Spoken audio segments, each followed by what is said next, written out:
বছর সে এখনো বিয়ে করে না, তাহলে তার সময়টা কিভাবে কাটায়? সিনেমা দেখে, নাটক দেখে, সোশ্যাল মিডিয়াতে সময় কাটায়। যে মেয়েটা বিবাহ হয় নাই, তাহলে কাদের লাভ?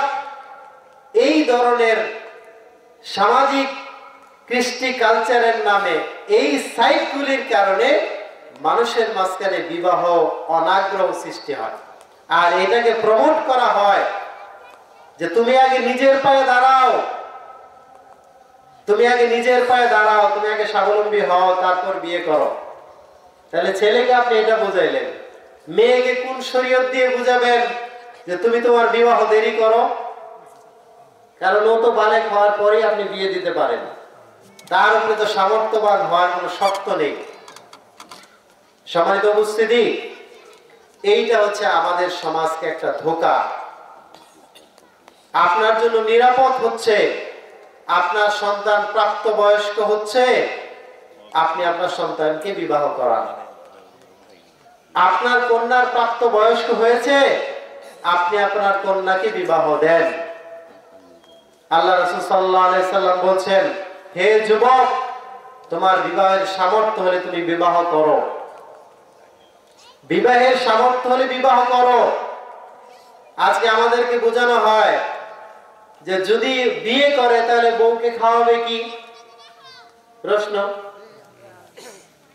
কিন্তু আপনি রিজিক সম্পর্কে ধারণা ক্লিয়ার রাখেন, ওমা মিন দাব্বাতিন ফিল আরদি ইল্লা আলাল্লাহি রিজকুহা। দুনিয়াতে সমস্ত বিচরণশীল জীবের রিজিকের ব্যবস্থা আল্লাহ তাআলাই করেন। আল্লাহ রাসূল সাল্লাল্লাহু আলাইহি সাল্লাম এক বর্ণনায় বলছেন যে বিবাহ করো, আল্লাহ চাহে তো আল্লাহ তাকে ধনী করে দিবেন। কিভাবে ধনী করবেন? এই দুনিয়াতে মানুষ সৃষ্টি হয়েছে, তার রিজিকের ব্যবস্থা কে করবেন? আল্লাহ খায়রুর রাযিকিন। আল্লাহ তাআলাই উত্তম রিজিক দাতা। রিজিকের ব্যবস্থা কার পক্ষ থেকে আসে? কথা বলেন। আল্লাহর পক্ষ থেকে আসে। তাহলে আপনি যে মেয়েটাকে বিবাহ করলেন, আপনি যে মেয়েটাকে বিবাহ করলেন, তার রিজিকের ব্যবস্থা কে করবে? আল্লাহ তাআলাই করবে। যখন একটা ছেলে একটা মেয়ের দায়িত্ব গ্রহণ করে, তো তার রিজিক সহ ওই ছেলের রিজিক আল্লাহ তাআলা ওই ছেলের মাধ্যমেই দিয়ে থাকে। তাহলে অনায়াসে ওই ছেলেটার রিজিক বেড়ে যায়, তার কর্মসংস্থান হয়ে যায়, তার রিজিক বেড়ে যায়। সেই ঘরে যখন একটা নতুন অতিথি আসে, একটা বাচ্চা আসে, তখন তাদের রিজিক আরো বৃদ্ধি পায়। এই জন্য আপনার ঘরে আপনার যদি সন্তান, 4 জন সন্তান থাকে, তারা যদি খেতে পারে, তো পঞ্চম একজন আসলেও সেও খেতে পারবে। সে তার রিজিক নিয়েই আসে। আরে বিবি তো রিজিক নিয়ে আসেই। আল্লাহ রাসূল সাল্লাল্লাহু আলাইহি সাল্লাম বলেন, ঘরে যে মেহমান আসে 1 দিনের জন্য, 2 দিনের জন্য, সেও তার রিজিক নিয়েই আসে। এজন্য এই দিকে আপনি কখনোই চিন্তা করবেন না যে রিজিক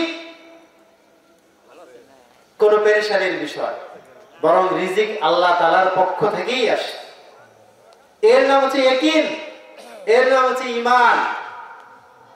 সম্মানিত উপস্থিতি, তবে হ্যাঁ, শর্ত আছে। রাসূল সাল্লাল্লাহু আলাইহি সাল্লাম বলছেন, যেই বিবাহে যত খরচ কম, সেই বিবাহে বরকত তত বেশি। আপনার রিজিক প্রশস্ত কিভাবে হবে? আপনার রিজিক প্রশস্ত কিভাবে হবে? কারণ তো আপনি তো আল্লাহ তাআলার হুকুম পালন করেন না। ওই যুবকের রিজিকের প্রশস্ততা কিভাবে আসবে? কারণ সে সালাতে যায় না। কারণ আল্লাহ তাআলা রিজিকের সাথে সালাতকে শর্ত করে দিয়েছেন। সালাতের আলোচনায় আমি যাব না, কিন্তু মূল বিষয়টা এখানে আসেন। একজন স্বামী সে সালাত আদায় করে, একজন স্ত্রী সে সালাত আদায় করে, এদের রিজিকের ব্যবস্থা আল্লাহ তাআলার পক্ষ থেকেই আসবে, কারণ তাদের ব্যাপারে ওয়াদা আছে। সম্মানিত উপস্থিতি, এজন্য আপনি যখন বিবাহ করবেন, নিজেকে আপনার দিনদার হতে হবে, এবং একই সাথে যাকে বিবাহ করবেন তাকেও দিনদার হতে হবে। আপনি যদি আলীর মতো না হন, আপনি যদি আবু জাহেল মার্কা লোক হন, আর আপনি যদি ফাতেমা রাদিয়াল্লাহু আনহার মতো কন্যা চান, তাহলে তো এটা হবে না। কারণ নেককার সৎ চরিত্র পুরুষের জন্যই সৎ চরিত্র রমণী, নেককার পুরুষের জন্যই নেককার রমণী, আর দুশ্চরিত্র পুরুষের জন্য দুশ্চরিত্র রমণী, ব্যভিচারী পুরুষের জন্য ব্যভিচারী রমণী। তাই তো হচ্ছে। কেন আপনি দেখেন না? আপনি তো দেখতেছেন। কি দেখতেছেন?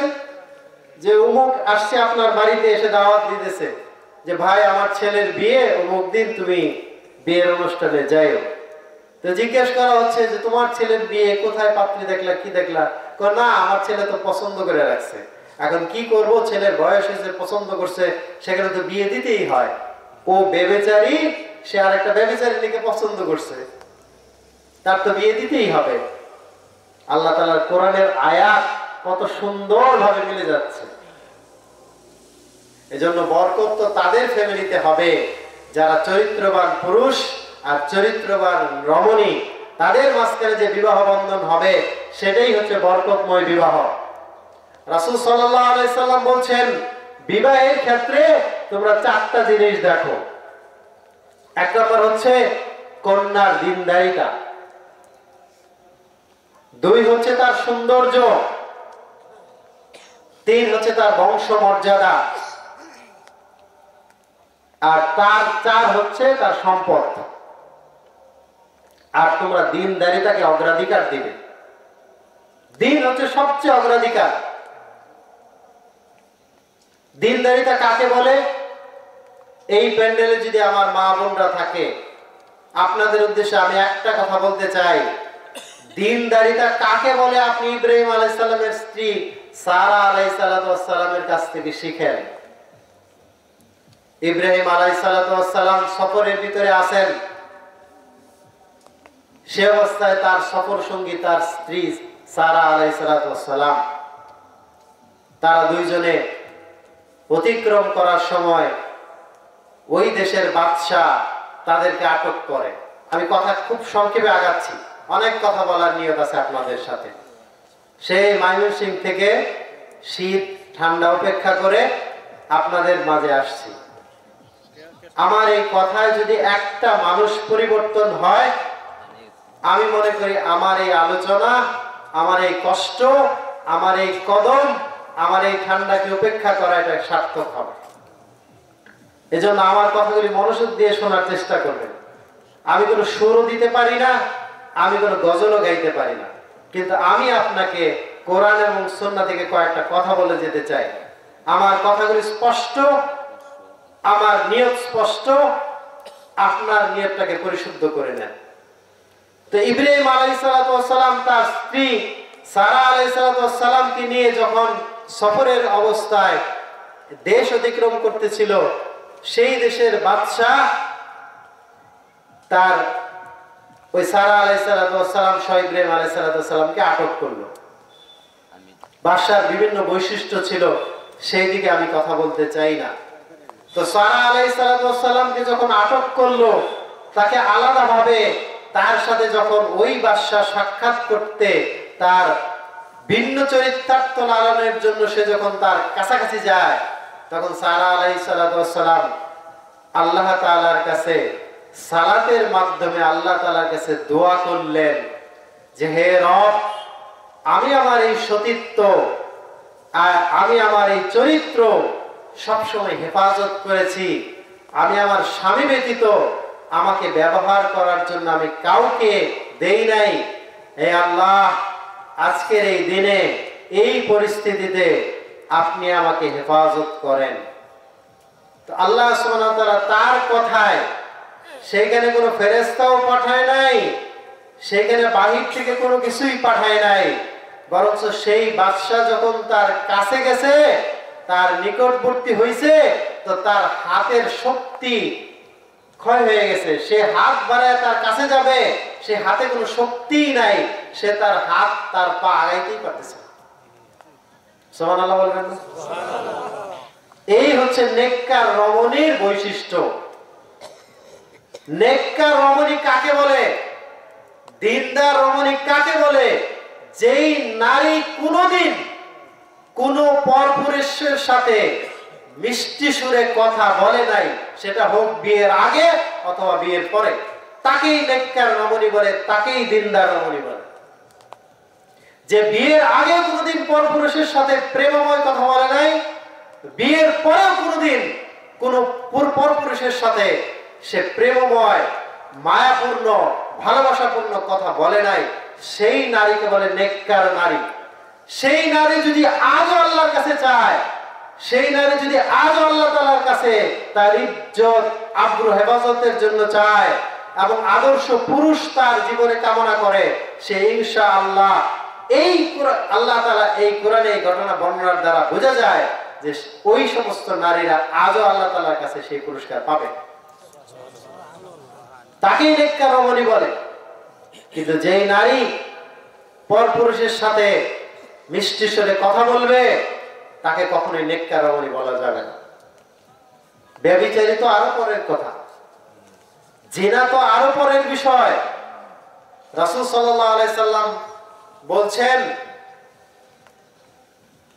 আল্লাহ তাআলা এভাবে কোরআনের আয়াতই আছে যে যাতে পরপুরুষের সাথে এমন ভাবে কথা বলো যাতে যাতে তাদের মনে কোনো ক্রমন্তনার সৃষ্টি না হয়।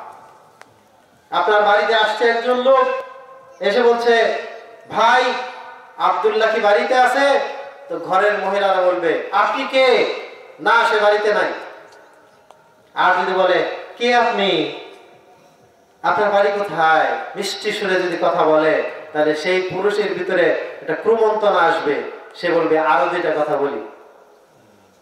আর যখন ডাক ফাট করে কথা বলবে, কে আপনি? কোত্থেকে আসছেন? না, সে বাড়িতে নাই, পরে আসে।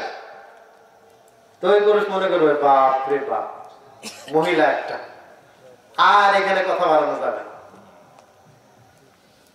ইসলাম কত সুন্দর দেখেন, ইসলামের কালচার কত সুন্দর দেখেন। আপনি ভাবি বলে যে একজনের বাড়িতে চলে যান, আর ভাবি বলে, ভাই কেমন আছেন? এটা ইসলামের কালচার না, এটা ইসলামের বৈশিষ্ট্য না। এখানে এই ভাবি আর এই ভাইয়ের মাঝখানে শয়তান কাজ করে। এই ভাবি এবং ভাইয়ের মাঝখানে শয়তান কাজ করে। এজন্য বিয়ে করার আগে পূর্ব শর্ত হচ্ছে দিনদারিতাকে অগ্রাধিকার দেওয়া। আপনি এমন পুরুষ হওয়ার চেষ্টা করেন যাতে জীবনে আপনি কোনোদিন কোনো পর নারীর সাথে কোনো ওইভাবে কথা বলেন নাই। আর আপনি এমন বিয়ে করার চেষ্টা করেন যাতে এমন নারীকে যে কোনোদিন কোনো অবস্থাতেই কোনো পর পুরুষের সাথে কথা বলে নাই। আদর্শ পরিবার গঠন করতে হলে আপনাকে শুরুতেই কন্যা, পাত্র কন্যা এটা নির্বাচন করতে হবে। শুরুতেই নির্বাচন করতে হবে। পরে গিয়ে আপনি পস্তাইলে কাজ হবে না। শুরুতেই এটা আপনাকে নির্ধারণ করে ফেলতে হবে। দ্বিতীয় বিষয় হচ্ছে বংশমর্যাদা, তার ধন সম্পদ, তার সৌন্দর্য। আপনি এইগুলির ভিতরে ব্যালেন্স করে নেবেন। ইসলামে একটা বিষয় বলে, যেটাকে বলে কুফু, সমতা। বিবাহের ক্ষেত্রে সমতা জরুরি। আপনি অধিক জজবার কারণে আপনি আর্থিকভাবে সামর্থ্যবান, আপনি নিতান্ত দরিদ্র ফ্যামিলিতে বিয়ে করলেন, এই জজবা, এই আগ্রহ কয়েকদিন পরে ভাটা পড়বে। এই জন্য ইসলামে কুফু বা সমতা রক্ষা করার কথা বলা হয়েছে। আপনি যেমন মানুষ আপনি তেমন বিয়ে করার চেষ্টা করেন। আপনি যেমন মানুষ আপনি তেমন বিবাহ করার চেষ্টা করবেন। এইটা আপনার জন্য সবচেয়ে জরুরি। বিবাহের ক্ষেত্রে আর কয়েকটা গুরুত্বপূর্ণ কথা হচ্ছে যে বিবাহটাকে সহজ করা। আমাদের সমাজ সভ্যতায় বিয়েটা কঠিন, এতটাই কঠিন যে একটা বিয়ের জন্য তার 5 লাখ 10 লাখ টাকার প্রয়োজন।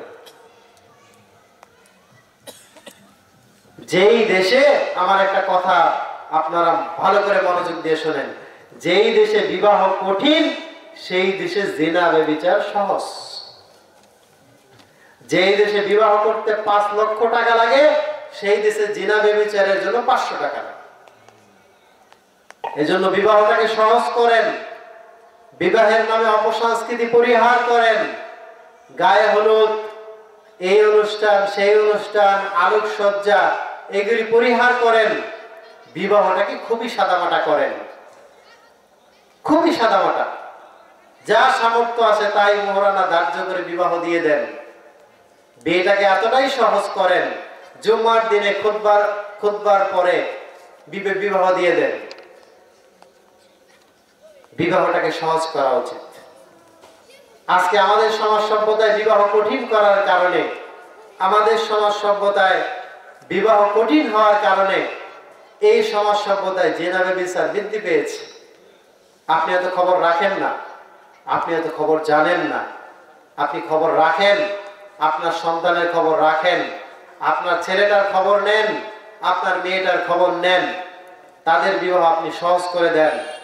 বিবাহ করার ক্ষেত্রে আপনারা অনেক বাছ বিচার করেন। এতটা বাছ বিচার না করে তার ভিতরে যদি দিনদারিতা থাকে তাহলে সহজে এটাকে মেনে নেন। কয়েকটা জিনিসের ভিতরে দেরি করতে নাই। রাসূলুল্লাহ সাল্লাল্লাহু আলাইহি সাল্লাম বলছেন 3টা বিষয়ে দেরি করতে নাই। যখন নামাজের রক্ত হয়ে যায় তখন দ্রুত নামাজ পড়ে নেন। 2, জানাজা, কেউ মারা গেলে যত দ্রুত সম্ভব তার জানাজার ব্যবস্থা করে দেন। 3, উপযুক্ত পাত্র পাওয়া গেলে যত দ্রুত সম্ভব তার বিবাহ দিয়ে দেন। বিবাহ দিতে খুব দ্রুত করা উচিত। উপযুক্ত পাত্র পাওয়ার সাথে সাথেই বিবাহ দিয়ে দেওয়া উচিত। এই জন্য বিবাহের ক্ষেত্রে আজকে আমাদের সমাজ সভ্যতায় একটা বড় সমস্যা হচ্ছে, ছেলে মেয়ে নিজেদের পছন্দ মতোই বিবাহ হয়ে যাচ্ছে না।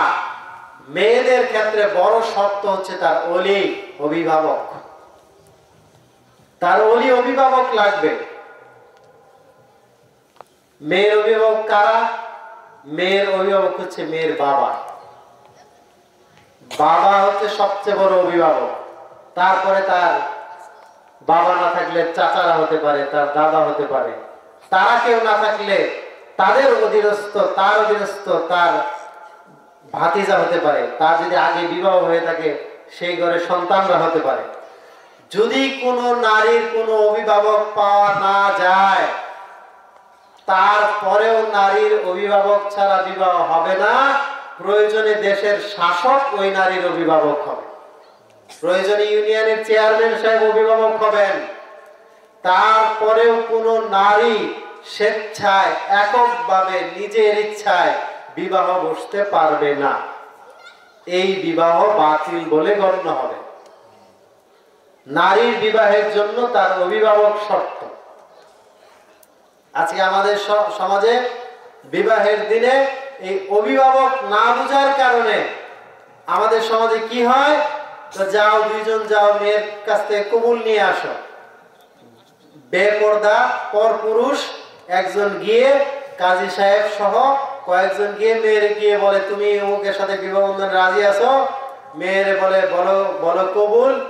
এটা এই সংস্কৃতি ইসলামের সংস্কৃতি নয়। এই সংস্কৃতি ইসলামের সংস্কৃতি নয়। আরে আপনি কে মেয়েকে কবুল বলার? আপনি তো পর পুরুষ, আপনি কেন ভিতরে গেছেন? আপনি কাজী হয়েছেন দেখে সার্টিফিকেট পেয়ে গেছেন।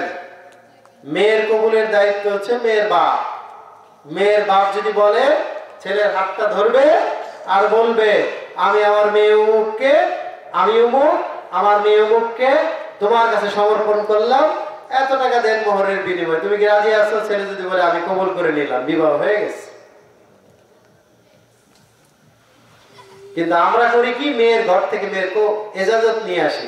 আরে মেয়ের এজাজত মেয়ের বাবাই যথেষ্ট, মেয়ের এজাজত মেয়ের ভাই যথেষ্ট, মেয়ের এজাজতের জন্য মেয়ের দাদাই যথেষ্ট। তাহলে ইসলামের আমরা এই সহজ বিষয়টাকে আমরা কতটা জটিল করে ফেলেছি, কতটা জটিল করে ফেলেছি। মোহরানার নামে 5 লাখ 10 লাখ টাকা মোহরানা, অথচ এই মোহরানা আদায় করতে পারে না। আচ্ছা আপনারাই বলেন, 1 কোটি টাকা মোহরানা যদিও দেওয়া হয়, আর যদি ছেলে মেয়ের সাথে সম্পর্ক ভালো না থাকে, এই বিয়ে টিকবে? তাহলে টাকা বাড়াইলেই বিবাহ টিকবে এমন শর্ত আছে? টিকবে না। ও ছেলে যদি বিয়ের টাকা পরিশোধ করতে না পারে, মোহরানার টাকা, ও পলাইব, ও বাড়ি ছেড়ে পলাবে। আর এই সামর্থ্য তাকে জমা জমি বিক্রি করে হলেও টাকা দিয়ে বলবে, আল্লাহ এই আযাব থেকে আমারে বাঁচাও। আপনি কি মনে করেন, টাকা দিয়ে ভালোবাসা কিনা যাবে? যাবে? স্বামী স্ত্রীর যে মধুর ভালোবাসা, এই ভালোবাসা আল্লাহ তাআলার পক্ষ থেকে আসে। একজন নারী, একজন পুরুষ, সে তাকে কখনো দেখে নাই, সে তাকে কখনো দেখে নাই, দুইজনের মাঝে এই যে ভালোবাসার সৃষ্টি হয় এক বৈবাহিক সম্পর্কের মধ্য দিয়ে, তার মাঝখানে তার কোনো রক্তের সম্পর্ক নাই, তার মাঝখানে তার কোনো বংশ পরিক্রমার সম্পর্ক থাকে না। এই যে সম্পর্ক, এই যে অবস্থা, এই অবস্থা দুইজনের মাঝখানে এই যে ভালোবাসার বন্ধন, এটা সৃষ্টি করে দেয় আল্লাহ সুবহানাহু ওয়া তাআলা। এটা সৃষ্টি করে দেয় আল্লাহ সুবহানাহু ওয়া তাআলা। আল্লাহর পক্ষ থেকে এটা আসে। এই জন্য বিবাহের আগে এখানে অর্থনৈতিক বিষয়কে প্রাধান্য দেওয়ার কোনো লাভ নেই। বিবাহের ক্ষেত্রে এইটা সবচেয়ে গুরুত্বপূর্ণ হচ্ছে যে আপনি উভয় দিনদার কিনা সেই দিক থেকে আপনাকে লক্ষ্য করা। সম্মানিত উপস্থিতি, বৈবাহিক সম্পর্ক, বৈবাহিক জীবনে যখন একটা মানুষ প্রবেশ করে, এই বৈবাহিক জীবনে প্রবেশ করার মধ্য দিয়েই হচ্ছে পরিবারের সূচনা। আমাদের ভিতরে বিবাহের আগে কিছু কিছু মানুষের দেখা যায় অতীব পরহেজগারী। আমার বাপ যে মেয়ে পছন্দ করছে, আমি সেটারই বিয়ে করবো। তো জিজ্ঞেস করে, তুমি মেয়ে দেখবে না? আমার আর দেখার দরকার নেই, আমার বাপ দেখছে সেটাই যথেষ্ট। এ হচ্ছে অতিরিক্ত পরহেজগারী। এটা পরহেজগারী না, এটা শয়তানি। রাসূল সাল্লাল্লাহু আলাইহি সাল্লামের কাছে একজন সাহাবী গিয়ে বলছে, ইয়া রাসূলুল্লাহ, আমি একজন আনসারী মহিলার কাছে বিবাহের প্রস্তাব দিছি। রাসূল সাল্লাল্লাহু আলাইহি সাল্লাম বলছেন, তুমি কি তাকে দেখেছো? না ইয়া রাসূলুল্লাহ, আমি তাকে দেখি নাই। তো তুমি তাকে দেখো। তুমি যদি তাকে দেখো, তাহলে তোমাদের ভিতরে ভালোবাসার একটা সম্পর্ক তৈরি হবে। এজন্য পুরুষের বিয়ের জন্য তার স্ত্রী বা যাকে বিবাহ করবে তাকে দেখা শর্ত, সে দেখে নেবে, যাতে পরে আর কোনো আসপুসের প্রয়োজন না থাকে। যেহেতু আমার সময় সংকীর্ণ, আমি আলোচনার শেষের দিক চলে যাওয়ার চেষ্টা করতেছি।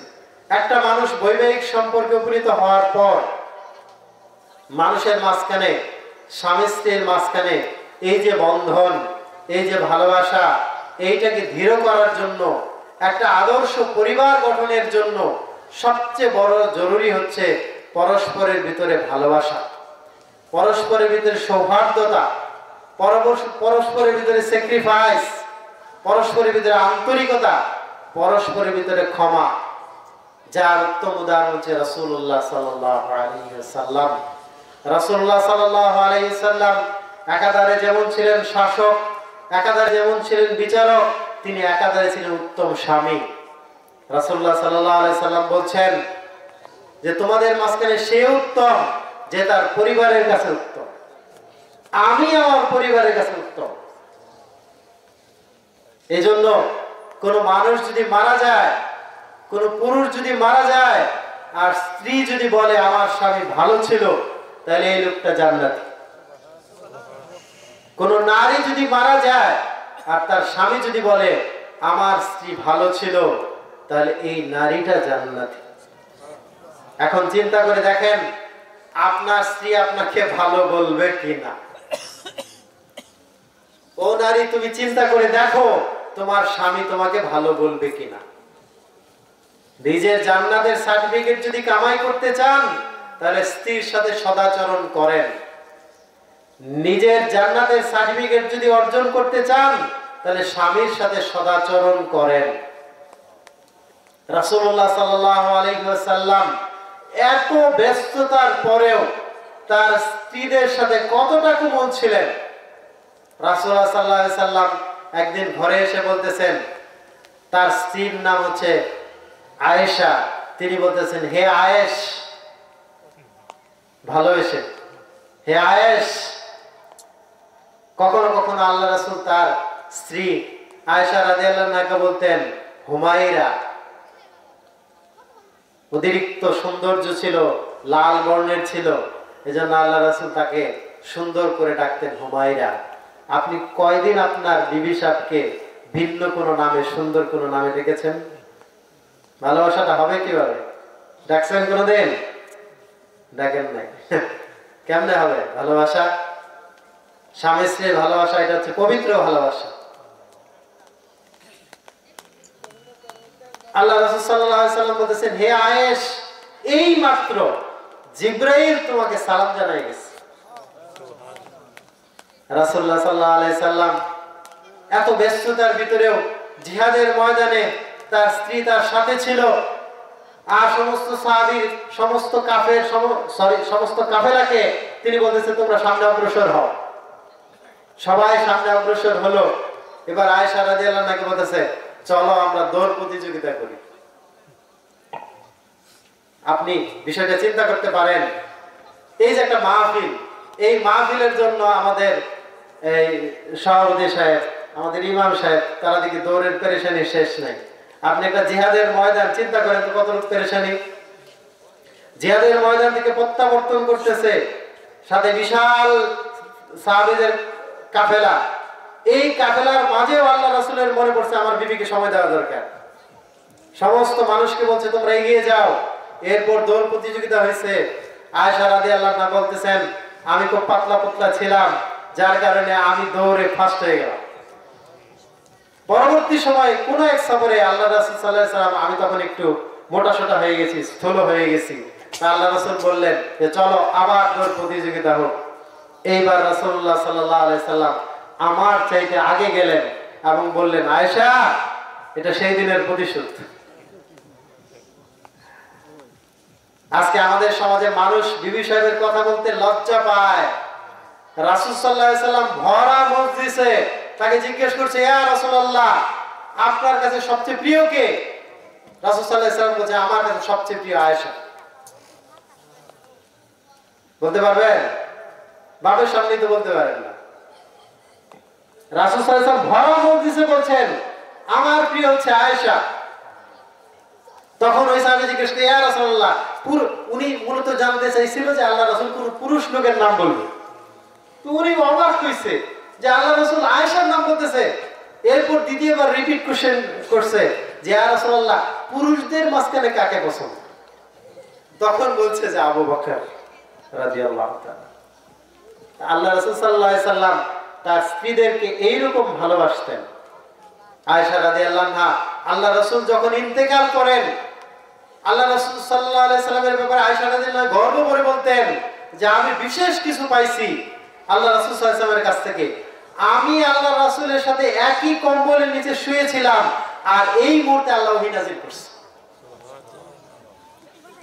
আল্লাহ রাসূল সাল্লাল্লাহু আলাইহি সাল্লাম যখন ইন্তেকাল করে, তখন আমার বুকের উপরে তার মাথা হেলান দেওয়া ছিল। এই অবস্থায় আল্লাহ রাসূল দুনিয়া থেকে বিদায় নিয়েছেন। রাসূল সাল্লাল্লাহু আলাইহি সাল্লাম তার বিবিদের প্রতি এতটাই আন্তরিক ছিলেন। রাসূল সাল্লাল্লাহু আলাইহি সাল্লামের প্রথম স্ত্রী খাদিজাতুল কুবরা রাদিয়াল্লাহু তাআলা আনহার প্রতি এতটা আন্তরিক ছিলেন, তার মৃত্যুর পরে যদি আল্লাহ রাসূল কোনো বকরি জবাই করতেন, তাহলে একটা পা দিয়ে দিতেন যে এটা খাদিজার বান্ধবীদের বাড়িতে দিয়ে আসো। এতটা ভালোবাসা, এতটা সৌহার্দ্যপূর্ণ সম্পর্ক তার বিবিদের প্রতি ছিল। রাসূলুল্লাহ সাল্লাল্লাহু আলাইহি সাল্লাম ছিলেন স্ত্রীদের ব্যাপারে উত্তম আদর্শ। এতগুলো পুরুষের কথা, এজন্য স্ত্রীদের ব্যাপারে আপনারা সদয় হন, স্ত্রীদের ব্যাপারে সৌহার্দ্যপূর্ণ আচরণ করেন, স্ত্রীদেরকে ভালোবাসেন, স্ত্রীদের কথাকে মূল্যায়ন করেন। উমর ইবনে খাত্তাব রাদিয়াল্লাহু তাআলা আনহুর সামনে তার স্ত্রী গিয়ে দাঁড়াইছে, আমার কথা আপনাকে শুনতে হবে। বলছে, কি ব্যাপার? আজকাল নারীরাও কথা বলা শিখে গেছে। রাসূল সাল্লাল্লাহু আলাইহি সাল্লামের কাছে নালিশ নিয়ে গেছে, ইয়া রাসূলুল্লাহ, আনসারী মহিলাদের সাথে থাকতে থাকতে আমাদের বিবিরা, এই মক্কার নারীরাও এখন বাকবিতণ্ডা করতে শিখে গেছে। তো কি বাকবিতণ্ডা করছে তোমার স্ত্রী? বলছে, রাসূলের বিবি যদি তার সাথে কথা বলতে পারে, কথার বিপরীতে কথা বলতে পারে, তাহলে আপনি উমর, আপনার স্ত্রী হিসেবে আমি কেন কথা বলতে পারবো না? তা আল্লাহ রাসূল হেসে দিয়েছেন আর বলছেন যে স্ত্রীদের সাথে ঘরের ব্যাপারে পরামর্শ করো, তাদেরকে অধিকার দিয়েছেন। ইসলামী নারীকে পরিপূর্ণ অধিকার দিছে, স্ত্রী হিসেবে মর্যাদা দান করছেন ইসলাম। এই জন্য একই সাথে নারীদের ব্যাপারেও কথা হচ্ছে এইটা, একটা নারী যদি 4টা কাজ করে তাহলে তাকে জান্নাতের যে দরজা দিয়ে চায় সেই দরজা দিয়ে সে প্রবেশ করতে পারবে। 1 নাম্বার 5 ওয়াক্ত সালাত আদায় করা, 2 রমাদান মাসের সিয়াম পালন করা, 3 তার ইজ্জত আবরুর হেফাজত করা, আর 4 স্বামীর আনুগত্য করা। কোন নারী যদি এই 4টা কাজ করে তাহলে জান্নাতের যে দরজা দিয়ে চায় সে প্রবেশ করতে পারবে। আল্লাহ রাসূল সাল্লাল্লাহু আলাইহি সাল্লাম বলেন, ওই নারী জান্নাতি যে নারী তার ভিতরে প্রেমময়, যে নারী সন্তান ধারণ করে, যে নারী বারবার স্বামীর কাছে ক্ষমা চায়, যে নারী ভুল করে আর স্বামীর কাছে আত্মসমর্পণ করে, স্বামীর হাতটা ধরে আর বলে তুমি যতক্ষণ পর্যন্ত আমাকে ক্ষমা না করবে আমি ঘুমাবোই না, সেই নারী হচ্ছে জান্নাতি। আজকে আমাদের নারীরা পারিবারিক জীবনে ঝগড়া হলে প্রত্যেকে তার নিজের মতো অবস্থান, সারা রাত কেটে যায়, স্বামী তাকে আহ্বান করে, নারী তার দিকে ফেরে না, তার আহ্বানে সাড়া দেয় না। অথচ ও নারী, তুমি জেনে রাখো, তুমি যে রাত অতিক্রম করতেছো, যে নারী তার স্বামীর আহ্বানে সাড়া না দেয় আর এইভাবে রাত্র অতিক্রম করে, সেই নারীকে ফেরেশতারা লানত করতে থাকে। এজন্য নারী হতে হবে এমন, বারবার ক্ষমাশীল হতে হবে, ক্ষমার দিকে তাকে চিন্তা করতে হবে, স্বামীর কাছে ক্ষমা চাইতে হবে। রাসূলুল্লাহ সাল্লাল্লাহু আলাইহি সাল্লাম বলেন, ওই তিন ব্যক্তির উপর তাদের সালাত মাথার উপর যায় না, তাদের সালাত আসমানে যায় না। কারা? ওই ইমাম যে সালাতে ইমামতি করে অথচ মুসল্লিরা তার প্রতি সন্তুষ্ট নয়। 1, 2 এমন জানাজা সে আদায় করে অথচ তাকে জানাজার অনুমতি দেওয়া হয় নাই। একজন ব্যক্তি মারা গেছে, তো আপনি গিয়ে জানাজা পড়ানো শুরু করে দিলেন, অথচ আপনাকে অনুমতি দেওয়া হয় নাই বা আপনাকে পছন্দ করা হচ্ছে না। 3, যে নারী স্বামীর অবাধ্য থাকে, সেই নারীর সালাত তার মাথার উপরে যায় না, কবুল তো হওয়া দূরের কথা। আরেক জায়গায় হাদিসে আসছে, ওই 2 ব্যক্তির সালাত কবুল হবে না, কবুল হয় না যে 2 জন কি করে, একজন তার এমন দাস যে তার মনিবের কাছ থেকে পলায়ন করে, আর এমন নারী যে তার স্বামীর অবাধ্যচরণ করে। এজন্য সম্মানিত উপস্থিতি, জীবনের সর্বক্ষেত্রে আদর্শ পরিবার গঠনের ক্ষেত্রে আমাদের গুরুত্বপূর্ণ আলোচনার মূল হচ্ছে যে স্বামী স্ত্রীর মধ্যে পারস্পরিক সৌহার্দ্যপূর্ণ সম্পর্কের মধ্য দিয়ে একটি আদর্শ পরিবার গঠন করা। বাচ্চা কাচ্চার আলোচনা তো সুযোগই হলো না। স্বামী স্ত্রী সৌহার্দ্যপূর্ণ সম্পর্ক গঠন করা, আর আপনার একটা উদ্দেশ্য আছে, আল্লাহ তাআলারও একটা উদ্দেশ্য আছে। আপনার যেমন একটা উদ্দেশ্য আছে, আল্লাহ তাআলার উদ্দেশ্য আছে। এই জন্য ভবিষ্যৎ প্রজন্ম বৃদ্ধি করার জন্য এই বৈবাহিক সম্পর্ক। আপনাদের শেষ একটা ঘটনা বলে আমি আমার আলোচনার শেষ অংশে চলে যাই। সেটা হচ্ছে, এমন নারী হওয়া চাই, এমন পুরুষ হওয়া চাই যাদেরকে বলা হয় পৃথিবীর শ্রেষ্ঠ রমণী। এজন্য আমাদের নারীরা যাতে এমন নারী হয়, পৃথিবীর শ্রেষ্ঠ রমণী হচ্ছে 4 জন। একজন হচ্ছে ফেরাউনের স্ত্রী আসিয়া, ঈসা আলাইহিস সালাতু ওয়াস সালামের মা মরিয়ম আলাইহিস সালাতু ওয়াস সালাম, আরেকজন হচ্ছে আল্লাহর রাসূলের বিবি খাদিজাতুল কুবরা রাদিয়াল্লাহু তাআলা আনহা, আরেকজন হচ্ছে তার কন্যা ফাতেমা রাদিয়াল্লাহু তাআলা আনহা। আমাদের মেয়েগুলি যাতে এইরকম মেয়ে হিসেবে দুনিয়াতে প্রতিষ্ঠিত হতে পারে, আমরা সবাই নিজেরা এটা দোয়া করতে চাই যে আমাদের সন্তানগুলি, আমাদের কন্যাগুলি যাতে এরকম হয়। শেষ একটা ঘটনা বলতে চাই, সেটা হচ্ছে উম্মে সুলাইম রাদিয়াল্লাহু তাআলা আনহার সেই ঘটনা। আপনারা জানেন কিনা জানি না, যে আমাদের কন্যাগুলি এমন হোক যে উম্মে সুলাইমের মতো। রাসূলুল্লাহ সাল্লাল্লাহু আলাইহি ওয়াসাল্লাম উম্মে সুলাইমের ব্যাপারে বলছেন যে আমি জান্নাতে গিয়ে একটা আওয়াজ শুনতে পেলাম। জিজ্ঞেস করলাম যে এটা কিসের আওয়াজ আর এটা কে? তখন আমাকে বলা হলো এটা হচ্ছে আবু তালহার স্ত্রী উম্মে সুলাইম। কি এমন ঘটনা, কি এমন নারী যার ব্যাপারে আল্লাহ রাসূল সাল্লাল্লাহু আলাইহি সাল্লাম তার জান্নাতের খুশখবরি দিয়েছেন। উম্মে সুলাইমের প্রথম সন্তান আনাস রাদিয়াল্লাহু তাআলা আনহুর বয়স যখন 10 বছর, তখন রাসূল সাল্লাল্লাহু আলাইহি সাল্লামের কাছে নিয়ে গেছেন। গিয়ে বলছেন, ইয়া রাসূলুল্লাহ, মদিনায় আপনি আসার পরে অনেকে তো আপনাকে অনেক কিছু দিল, কিন্তু আমার কাছে তো দেওয়ার মতো কিছুই নাই। আমি আমার এই সন্তানটাকে আপনার কাছে হাদিয়া হিসেবে দিয়ে গেলাম। আপনি চিন্তা করতে পারেন, একজন নারী তার সন্তানকে হাদিয়া হিসেবে দিয়ে চলে যায়। তার কাছে অর্থ ছিল না, তার কাছে সম্পদ ছিল না, সে তার সন্তানকে আল্লাহ রাসূলের খেদমতে দিয়ে গেছে। এই উনার ব্যাপারে আরেকটা প্রসিদ্ধ ঘটনা হচ্ছে যে উনার পরবর্তী যখন আবু তালহার সাথে বিবাহ হয়, তখন আবু তালহা রাদিয়াল্লাহু তাআলা আনহা আল্লাহ রাসূলের দরবারে সবসময় বিধিব্যস্ত থাকতো। যখন একদিন তার সন্তান বিকারগ্রস্ত ছিল, অসুস্থ ছিল, যখন ফিরে আসে, তার পূর্বেই তার সন্তান দুনিয়া থেকে ইন্তেকাল করে। কিন্তু উম্মে সুলাইমা আবু তালহার স্ত্রী, সে তার স্বামীকে এই ঘটনা জানায় নাই।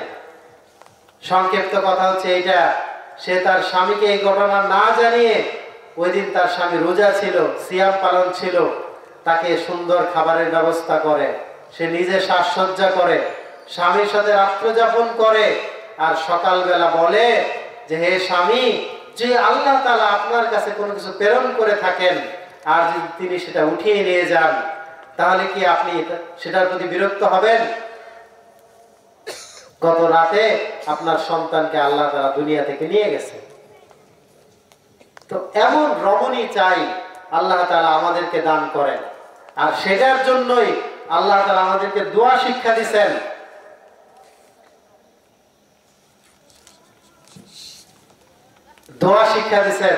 যে আল্লাহ তাআলা যাতে আমাদেরকে, আমাদের সন্তানদেরকে রব্বানা হাবলানা মিন আজওয়াজিনা ওয়া যুররিয়াতিনা কুররাতা আয়ুনি ওয়াজআলনা লিল মুত্তাকিনা ইমামা। আমি এই কথা বলে আমার কথা শেষ করতে চাই, সেটা হচ্ছে আল্লাহ তাআলা যাতে আমাদের সন্তানগুলিকে, আমাদের স্ত্রী, আমাদের সন্তানগুলিকে যাতে মুত্তাকিদের ইমাম হিসেবে, মুত্তাকিদের জন্য আদর্শ হিসেবে কবুল করেন। আয় আল্লাহ, আপনি আমাদের স্ত্রীকে, আমাদের সন্তানকে, আমাদেরকে দ্বীনের জন্য, ইসলামের জন্য কবুল আর মঞ্জুর করেন, এবং আমাদেরকে, আমাদের পরিবারগুলিকে আদর্শ পরিবার হিসেবে কবুল আর মঞ্জুর করেন। আমি আর কথা লম্বা করতে চাই না, যদিও কথা বলার জন্য পর্যাপ্ত সংখ্যক শ্রোতার প্রয়োজন আছে। আল্লাহ তাআলা আমাদেরকে, একটা বিষয় বলি, যখন অধিক সংখ্যক শ্রোতা থাকে তো কথা বলার সেরকম পরিবেশও তৈরি হয়, কথা বলার সেরকম জজবাও তৈরি হয়। আল্লাহ তাআলা আমাদেরকে পরবর্তী সময়গুলিতে এইভাবে আরো বেশি থেকে মানুষ যাতে জমায়েত হয়ে এরকম আলোচনা শ্রবণ করার তৌফিক দান করেন। এই বলে আমি আমার কথাকে শেষ করছি। আল্লাহ সুবহানাহু ওয়া তাআলা আমাদের এই কথাগুলোর উপরে আমল করার তৌফিক দান করেন, আমাদের আশা বসা এবং এই সময় দেওয়াকে আল্লাহ তাআলা দ্বীনের জন্য কবুল আর মঞ্জুর করেন, এবং এই ওসিলা করে আমাদের নাজাতের ফয়সালা করেন। ওয়া আখিরু দাওয়ানা আলহামদুলিল্লাহি রাব্বিল আলামিন। আসসালামু আলাইকুম ওয়া রাহমাতুল্লাহি ওয়া বারাকাতুহু।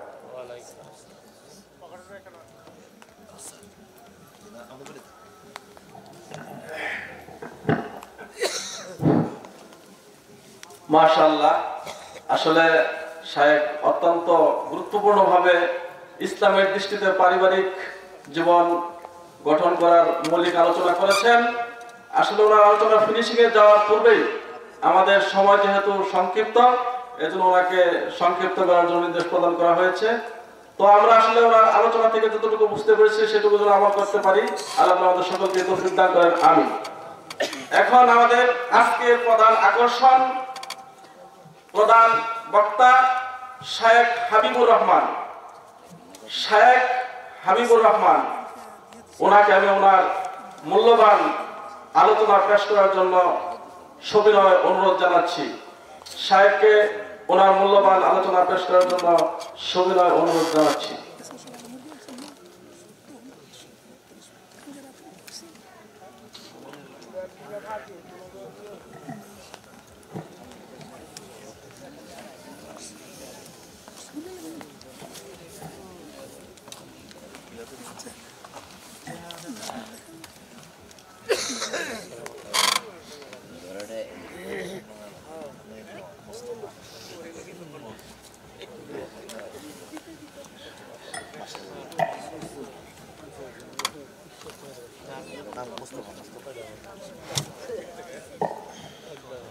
السلام عليكم ورحمة الله وبركاته.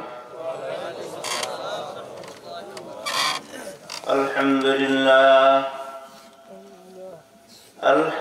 لله الذي هدانا لهذا وما كنا لنهتدي لولا أن هدانا الله، والصلاة والسلام على أشرف الأنبياء والأتقياء والأسفياء والمرسلين، نبينا محمد الذي أرسله بالحق بشيرا ونذيرا وداعيا إلى الله بإذنه وسراجا منيرا. أما بعد، فإن خير الحديث كتاب الله، وخير الهدي هدي محمد صلى الله عليه وسلم، وشر الأمور محدثاتها، وكل محدثة بدعة، وكل بدعة ضلالة، وكل ضلالة سبيلها إلى النار. وقال تعالى: أعوذ بالله من الشيطان الرجيم. إن الذين آمنوا وعملوا الصالحات كانت لهم جنات الفردوس نزلا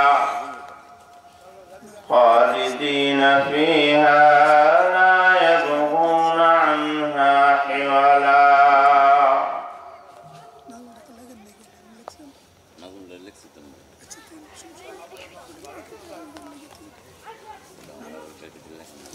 দৌহাতলি বানিয়াপাড়া কেন্দ্রীয় জামি মসজিদের উন্নয়ন কল্পে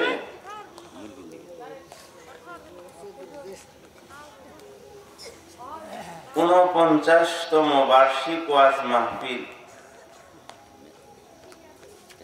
আজকের এই মহতি জলসার সুযোগ্য সম্মানিত সভাপতি, আপনাদের এই মসজিদের স্বনামধন্য খতিব বুরহানুদ্দিন ভাই,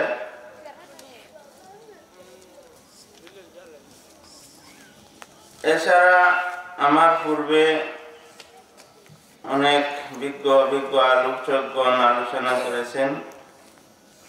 আপনাদের এলাকার নামি দামি গণ্যমান্য অনেক আমন্ত্রিত দাওয়াতি মেহমান এবং আমার সামনে উপবিষ্ট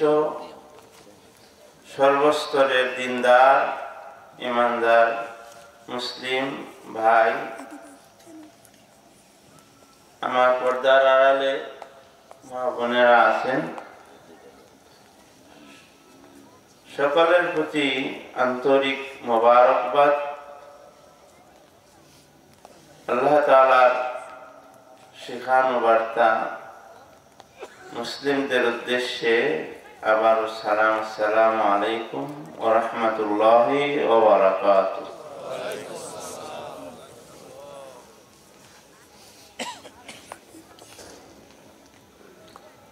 প্রশংসা বলতে আমরা আল্লাহ সুবহানাহু ওয়া তাআলার জন্য করে থাকি। সমস্ত প্রশংসার মালিক, দাসত্বের মালিক, ইবাদতের মালিক, গুণকীর্তনের মালিক, ভালো মন্দের মালিক, হায়াত মৌতের মালিক, দুনিয়ার সৃষ্টির মালিক, ধ্বংস করার মালিক, পরকালের মালিক, জান্নাতের মালিক, জাহান্নামের মালিক, রিজিকের মালিক, সুখ শান্তির মালিক, সুস্থতা অসুস্থতার মালিক, বিদ্যার মালিক, বুদ্ধির মালিক, মূর্খতার মালিক, অজ্ঞ জাহেলের মালিক, দৃষ্টি শক্তির মালিক, কেড়ে নেওয়ার মালিক। এক কথায় দুনিয়াতে যা কিছু হয়, মহাবিশ্বের সকল কিছুর একচ্ছত্র অধিপতি আল্লাহ সুবহানাহু ওয়া তাআলার জন্য, যিনার ইচ্ছা ছাড়া কিছু হয় না এবং যিনার একটি কালেমার দ্বারা, একটি কথার দ্বারা সকল কিছু হয়ে যেতে পারে, সে মহান স্রষ্টার শুকরিয়া আদায় করা আমাদের দ্বারা মোটেই সম্ভব না। বিশ্বনবী মুহাম্মদুর রাসূলুল্লাহ সাল্লাল্লাহু আলাইহি ওয়াসাল্লাম ভিতরের সালাতে পড়তেন, ওয়া আউযু বিকা মিনকা লা উহসি সানা।